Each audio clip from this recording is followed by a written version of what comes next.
Well, good day, guys. Bruce here. Well, today we're working on a snowblower. It just came in. We unloaded it off the pickup truck onto my lift, and we'll just do a quick assessment of what's happening here.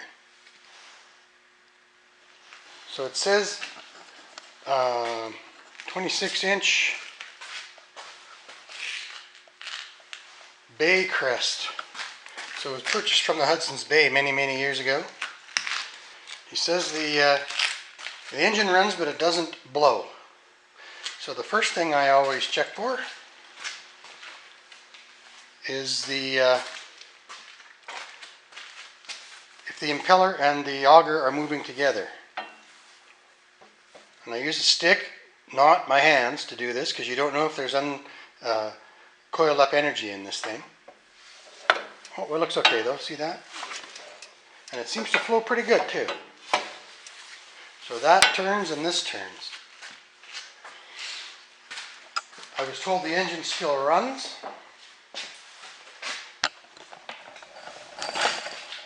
So the next thing I'm going to do is just have a quick look at the belts. Just taking the belt cover off from this side first.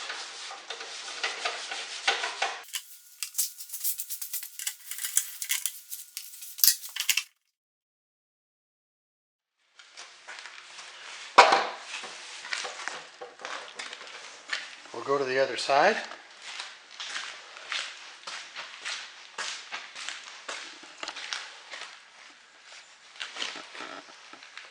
And it looks like the auger drive belt is off. At first glance, the belts look okay. But they want me to do a full tune-up on it.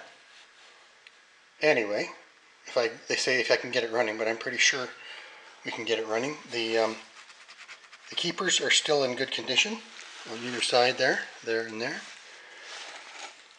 And let's just get a flashlight.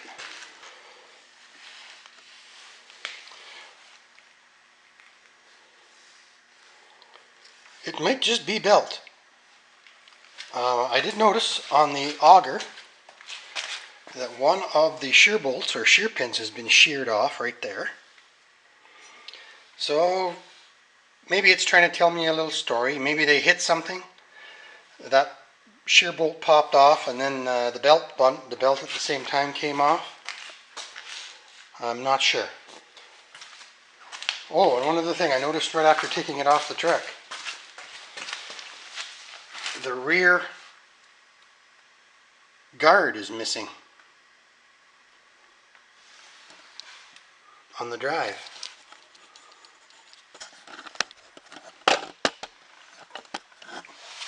And that's how they work, folks. Is this spins on that plate, and the farther out you go, the faster the snowblower goes, and the far back it comes to zero, and then it reverses the other way.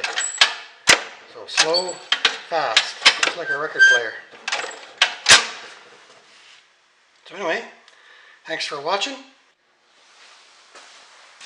Okay, folks, you guys get a front row seat to this. I'm going to crack the snowblower in half, but I don't have to crack it in half very much to get the belts off.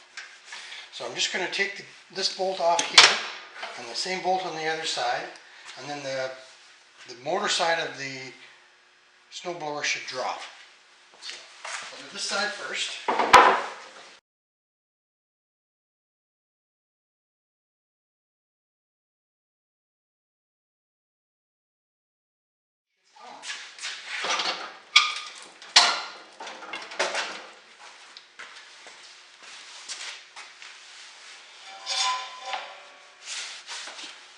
Okay, let's have a look at this belt. Oh, it's got one nick in it. It's worth replacing, I think. And that's the belt that drives the auger. And then I'm going to take the belt that drives from the motor drive. We're going to do the same thing. That drives the transmission. Oh, I dropped my watch. Okay, we're just going to pry the idler pulley back a little bit.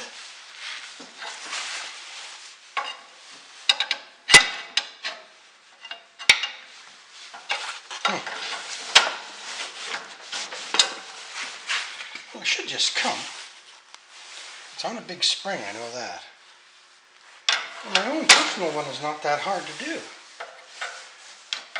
I must be missing something.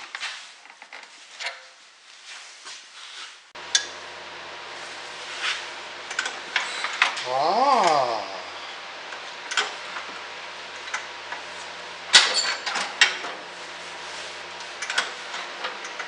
This is supposed to be rolling.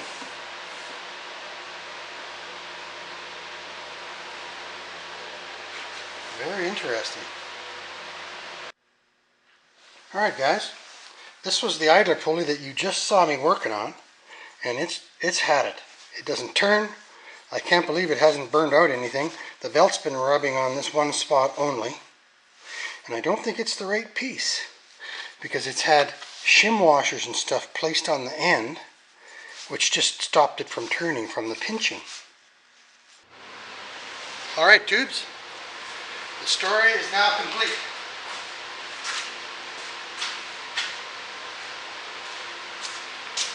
Something happened to the idler gear a long time ago, the idler pulley, the idler pulley. So somebody went from something like this, which is a drive idler pulley, which just fits on the belt, to this. This was the washer they had on there, which was squeezing on the edge of the pulley itself. Right there, you can see that. Right? It doesn't allow the pulley to turn with that washer on there like that. Versus on this idler pulley with the washer like that, it'll spin, just like that. So then they went and put on a smaller belt. You can see there's the two belts there. One is smaller than the other. That one's tight, that one's not.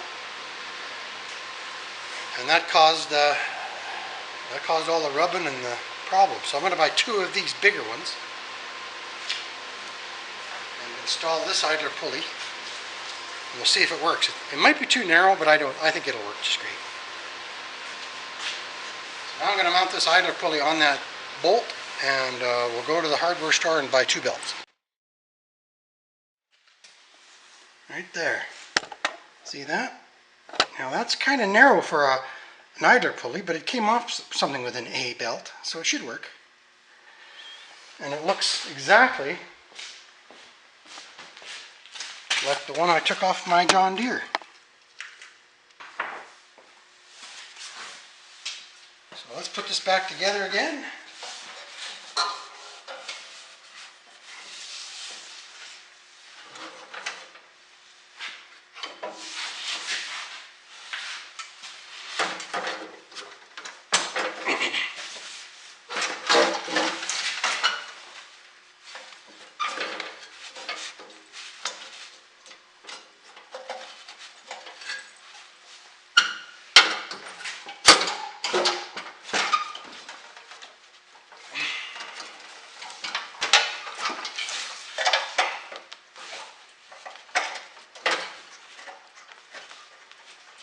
Good.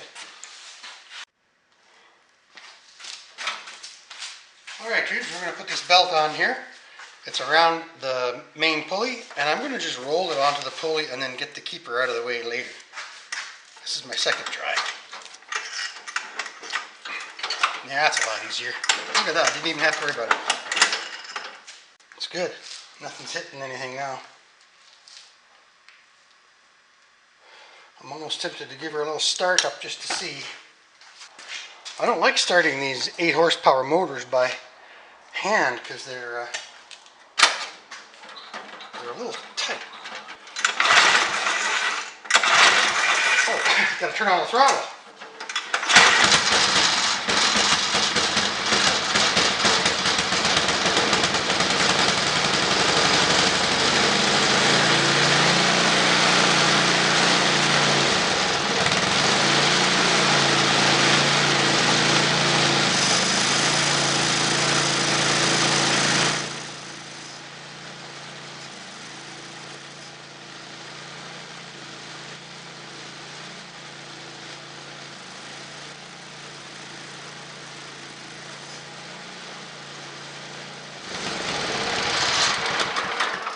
a beautiful thing.